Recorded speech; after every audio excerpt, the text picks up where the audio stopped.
So what's up? Nothing much. Hell yeah. So, what you got on your mind today? So we should pick up right where we left off at the other one. About the 9-year-old kid who got shot? Yes, Um, in Chicago. yeah, in Chicago. What? And was his name Tyshawn Lee? Yeah.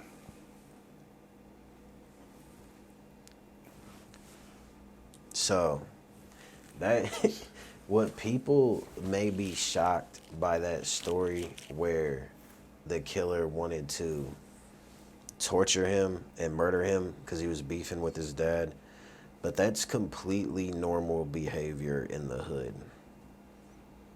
And now that I saw that the suspect's mom was shot and his brother was murdered, I'm not surprised that he went back and killed the opponent's son who was essentially at the playground because the father opened up that door, that window for that to happen. As soon as you start shooting people, anyone, you don't know the relationships between people. You don't know what they're going through. You don't know who's family with who. But if you are shooting people and they know where your kids play at the park, you are dumb. You are dumb as fuck. Especially if you're talking about gangs here like GD and Black P Stones. It don't even have to be gangs. If you shoot somebody's mom and you have a son that's playing at a park somewhere, that's like an open target for the enemy to attack. And people got to consider these things. So, where do you draw the line? It's okay to murder somebody's brother, shoot their mom, try murdering her. And there's shock value when someone wants to torture your child and kill him. They're all, everybody is family to somebody. That's why I can't sit here and pretend anymore like this hood stuff isn't evil to its core. It's warfare. People like me were born into a state of warfare. And 29 years later, almost 30, the war is still ongoing. And it seems like it's spreading because mainstream media now is promoting a lot of the warriors as heroes and romanticizing killers. So I'm not shocked by that story, especially not after reading back to what happened. And I mean, how Well, could you expect him not to target? because he's supposed to be, a human being. Like, life is like, I think, especially those who aren't in it constantly, they assume that most people value life, when in actuality, the majority of people do not value life. And they think it's a white versus black thing, but when in reality, what they live with is the majority of their problems are caused by other black people who don't care about their lives. And they're willing to they'll actually come up on your downfall. But, and not only that, but like when we're talking revenge, it's like, and that's the thing. Remember how I think we've talked before, how in these shootings, really there's no innocence except for this kid. This kid was innocent. He paid, but the father's fault. So like the father was just as much of a bad guy as the other dude that killed the kid. Yes. People have kids and live in a neighborhood next to another neighborhood that they're at war with. And if you expect that your kids won't get targeted after you shoot somebody's mom, I just feel like you're delusional. Because there's always someone on the other side who's willing to take it further than you did in Snap. That's the whole arms race that drives wars everywhere. They did this, so we're going to do that.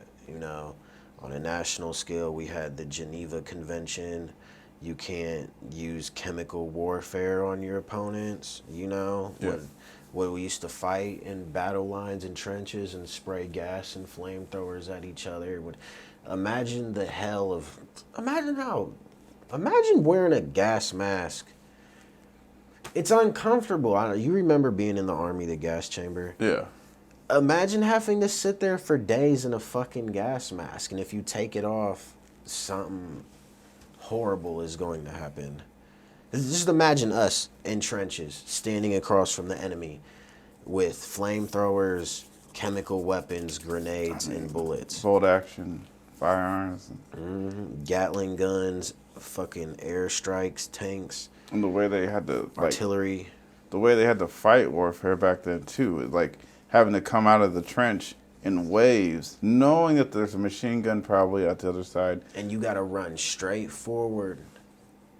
But remember how the American Army trained you. You want to get the Medal of Honor. You know? Yeah. You're willing to die for your country, but warfare is evil. It's not in the spectrum of good unless your war can be righteous, you know, but assuming there is an evil party. But I'm saying in general, the fact that it occurs at all, you know, the process is definitely bad. I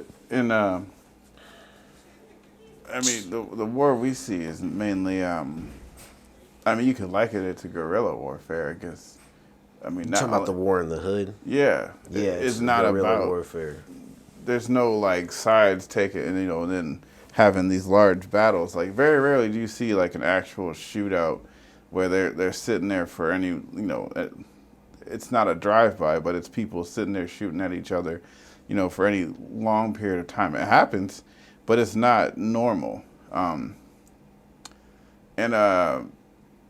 I mean, and the police, like, people get mad at so people will say, like, the police are killing people. But then when the police don't come to those shootings, because they're like, just let them have it out. Like, let that neighborhood, they can take care of their own shit, since, if we show up there, then they automatically become the bad guys. But the truth is, the secret is that in the hood, not everyone, but if you're not involved in something, you like that the police come to your neighborhood. You like that they stop people, and because you obviously, like, most people know who's doing what, and they see when they stop. They know that they're stopping the right people. In most cases, not all the time, but no one has 100% success rating. And that can be dealt with. It should be able to be dealt with through legal means, like in court and stuff like that. That stuff should be, if we can fix the system to make it fair again. But like targeting kids and people's mom, like, it really should be you handle your business with the person that you have a problem with, and leave it at that. If you're gonna have anything, there should be no luring little kids into an alley and thinking about you wanted to torture them before. Like, that's. They're never gonna listen. They probably couldn't find the dad. I think the same thing they did to the kid, they would have done to the dad. Where did the dad go? Where was he at when all this happened? What was he doing? Yeah. If they can't find you, they're not gonna wait. The dude's mom got shot. Yeah. But it goes back to this again, like what the whole page is about, is stop black on black oppression. Like it is blacks oppressing blacks the majority of the time. Like there's no Klans riding through trucks shooting up houses and stuff. Yeah. Like it just, they need I wouldn't even say problem solving skills, because it's normalized in the hood to solve problems with violence. I would say people need to remember etiquette and what's appropriate and what's not appropriate. And every time they do something, they need to think, will it lead to unnecessary conflict? If you can mitigate all the unnecessary conflict first, it would go a long way to prevent the problems from compounding if problems don't occur in the first place that aren't necessary. You know what I'm saying? Yeah. But places like Chicago are unfixable, in my opinion, because it's trapped in a loop of violence and has been that way for so long. The problems are compounded. The people don't want peace. They don't want If we had to think of a ratio, who really wants peace and who doesn't, I'm pretty sure the number of people who doesn't want peace is very high. And the truth is that for a lot of these places, the only fix would be Christianity. Because forgiveness, you have to forgive. Unless you can forgive, because you might have every right to go and do it, but unless you can forgive and bury that stuff, and that's the main theme of Christianity. Like, we have Christianity in like the hood, but it's not a true Christianity. Like, if you go and listen, and then you watch the people who go in who wear these short ass dresses, and they dress like they're going to the club, but it's just a little bit more colorful. Like, it doesn't make, there's no respect for God there. Like, if you honestly believe the stuff that you say you believe, and I'm not judging whether, like, I'm not saying that you should believe this or not. I'm just saying don't pretend like you believe something only to go in on people normally go on Sunday and then go out and then murder someone that week or go fuck someone's husband. You know what I'm saying? Like, So you don't think there's a naturalist solution to solving the issue?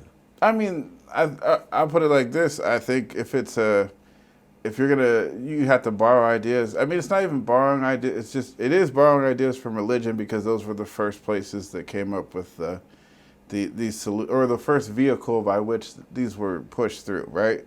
Someone would have to go door to door explaining to everybody why ethics and morals are important and promote peace, and they would have to literally collect followers who will help them. And I just feel like it wouldn't work.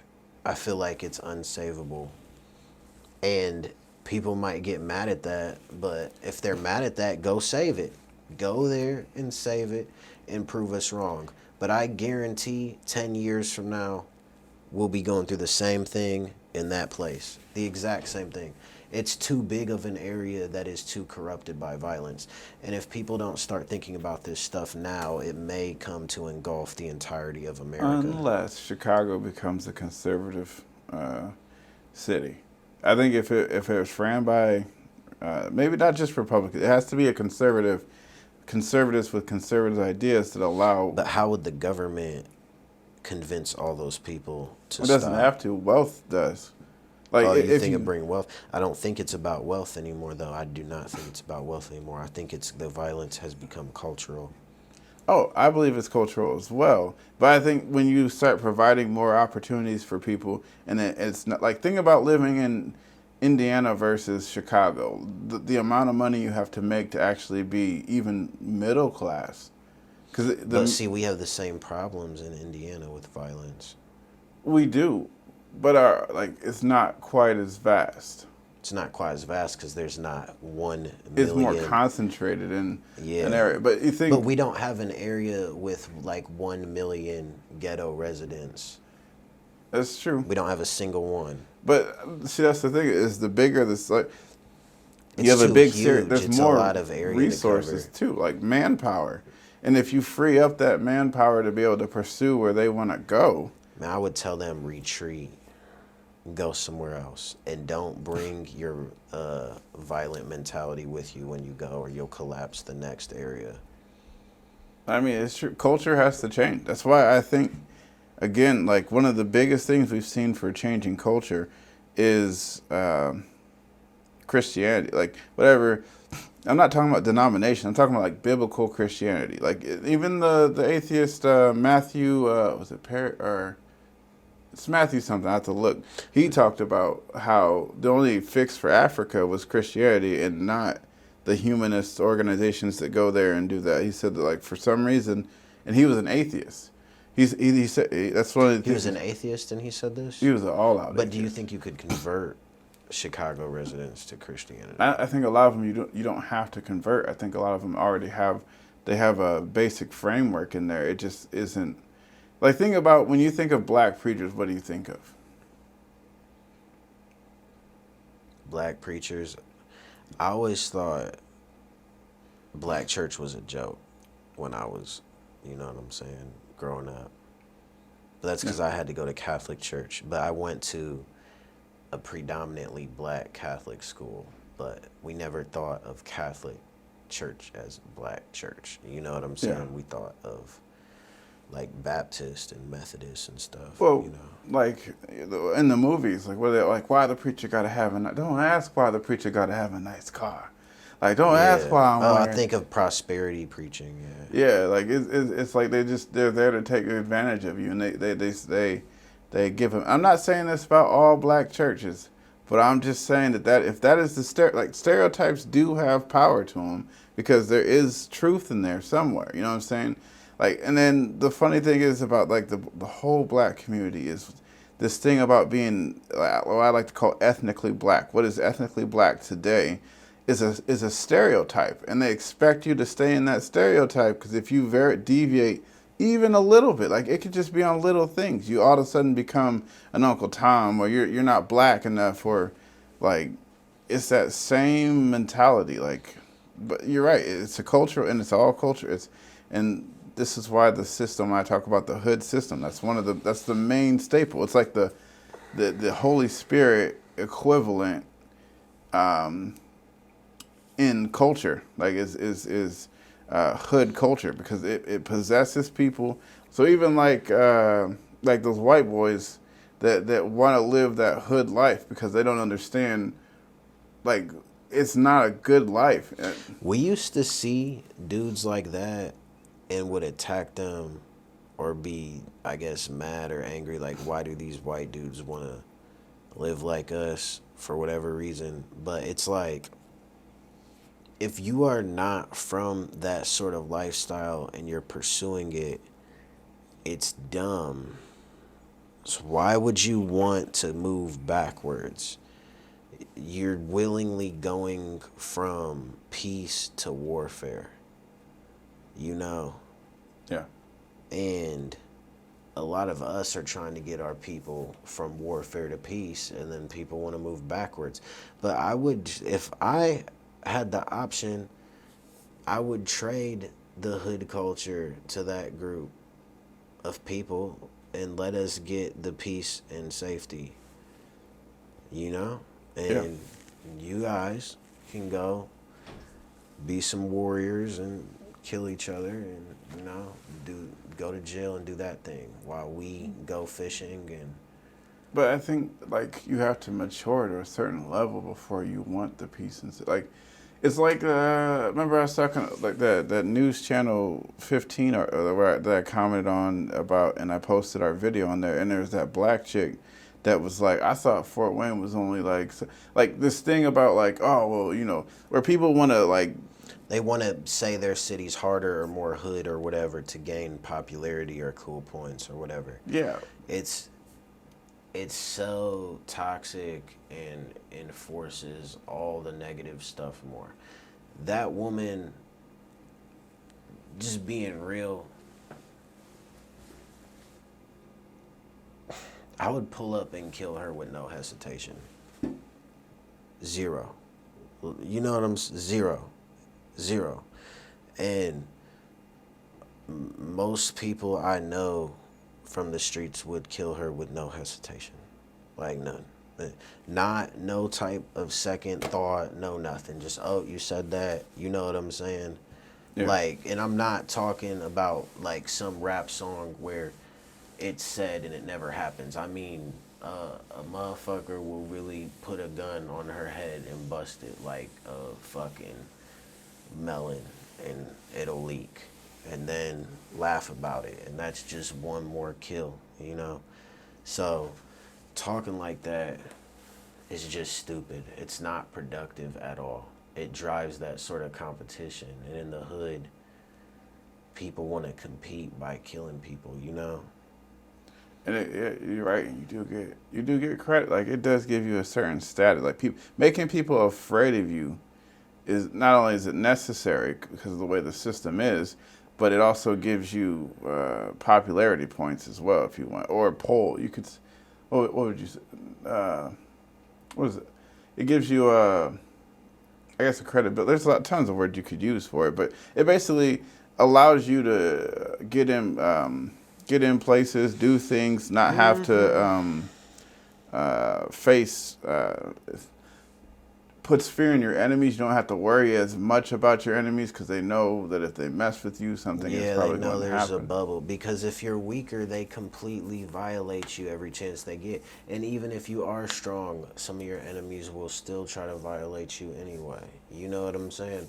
When are people going to get tired of the constant trying to take somebody else's girl, try to write somebody and talk shit, to call somebody up and talk shit, all the fucking threats, all the fucking, I'm out here talking shit, but I cry when they catch my brother and shoot my brother, boo-hoo. You know, oh, my cousin's dead, boo-hoo.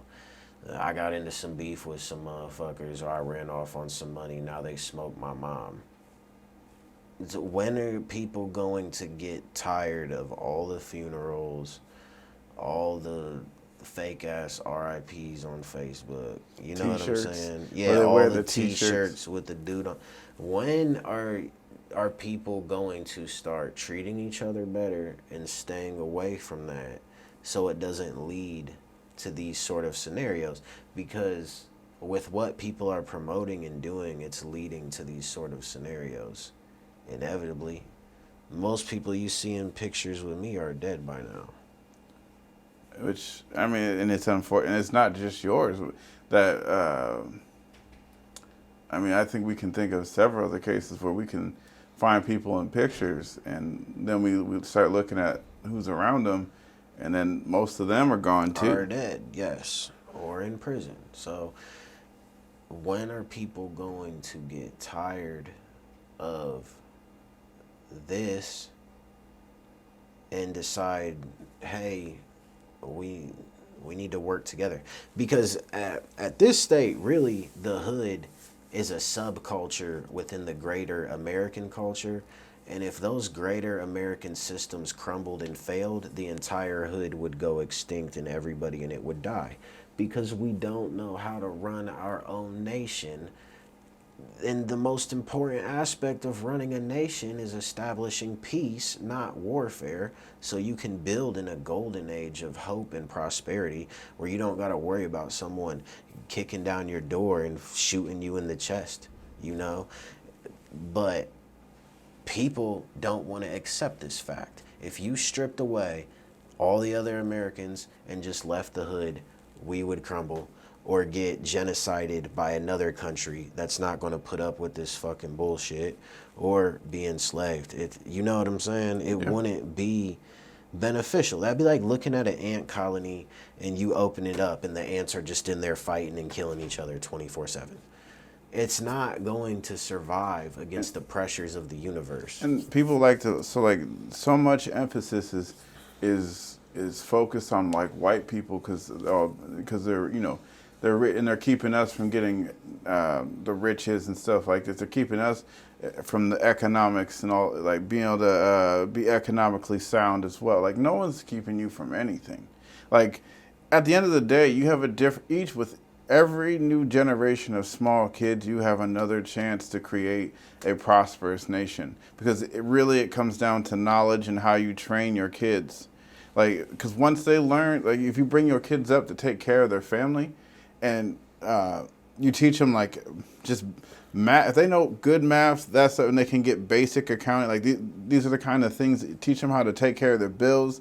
Teach them how to create credit without having to, like, you know, falling into that trap of where they just spend and blow. Like teach them to be responsible. It's with them the next nation will be built, because those are the entrepreneurs. Even in like the people, the kids who are now like 10 and 11 and 13, like that, even if you started teaching them now. I'm afraid they're not being raised right, and that's not just a hood issue, that's an entire American issue. I feel like these children nowadays are being raised by people who chronically smoke weed and make bad decisions, various other drug addicts like meth heads, and people who do Percocet, which is really fentanyl. You know what I'm saying? Adults who still think that they're teenagers. This is a problem for all millennials. Adults that think that they're teenagers, refuse to grow up, don't even see the world realistically. Being raised by people who feel like you should get a participation trophy instead of winning the contest. People who don't understand the dangers that society faces, people who don't want to be smart, people who see stars every day and don't know the difference between don't people I'm talking about people who don't even know that the sun is a star and stars are suns in their own solar systems. There's adults who don't even know that. You know what I'm saying? Yeah. There's people who don't pursue knowledge whatsoever, have kids, send them into the school system, and I'm skeptical if the teachers are even that good. Is the school system even that great? It's not. It's ran by, well, aren't we behind several countries in the standard of our schools? and we keep throwing, I mean, we look at California, who throws tons of money at their schools. It doesn't even improve the We need to work together, as in parents work with teachers, teachers work with parents, to create environments where the kids actually want to learn and are rewarded for intelligence, because it seems like society frowns upon intelligence now here in America. And if we're raising entire generations of people that are dumb, how are we going to be able to compete with other countries? Then a dumb person would be like, why would we want to compete? well, Because they'll take us over. The first thing is that they don't education starts in the home, always. It is the parents' job, and the fact that the kids are starting off handicapped because in a lot of their homes either the father or the mother is not there. So now you have one person working all the time, and then who is also responsible for the kid's education, but does not have the time, or their parents not even working; they're living on assistance, but they're either not. I mean, and just because you're dumb or you're stupid and you don't know, or you're not as smart enough to teach your kid. But there's people who know they're not that smart, but they're smart enough to find people or find ways to help their kids excel. Intelligence is important because it requires a certain amount of intelligence to understand the importance of peace. And if you completely lack that, we're going to start producing barbarians that continuously fight war. And if there's war in the streets, the whole society will collapse. And And it's really bad because we have people who don't understand how important police departments are, but then we have to live in fear that if we give the police departments too much power, they'll oppress us. And we're stuck between these forces of anarchy and totalitarian government. total control and chaos. Yeah, constantly. And we're not even intelligent enough as individuals for everybody to understand, like, hey, if you can be a good person, we can all work together in peace to pursue prosperity. Because if the citizens, the government, and the police could all work together for a common goal, we would probably have a great society. But we have idiots in government, we have idiots in the police department, and we have idiots in the civilian population. And we also have corrupt individuals that want to maintain a constant state of warfare. And you're right, but the main weight rests on the shoulders of the citizens, because and you know this, when something happens, there's at least 10 people who know what happened. Some people know because they know the person who did it. Some people know because they've seen it, and then some people know just because they know those other people. Thing is, if you're talking about murders, right? Yeah, or any crime like robberies. Is the murder victim ever worth going to the police department and telling on the attacker? Because to those people who know what happened, they don't usually have beef with the attacker. Or if they did, it happens in a way that it's not important to find the